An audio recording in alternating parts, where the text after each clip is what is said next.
सोलापूर जिया news परिवर्तनाची लाट.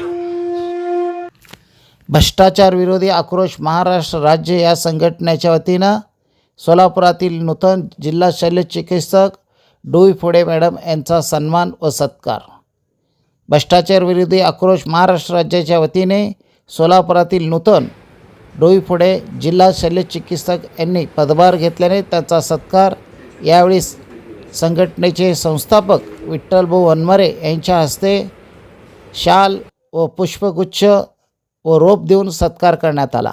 यावेळी भीमशक्ती सामाजिक संघटनेचे नागनाथ बंगाळे, सोपान थोरात, भ्रष्टाचार विरोधी आक्रोशचे सिद्धाराम बगले आदी पदाधिकारी यावेळी उपस्थित होते.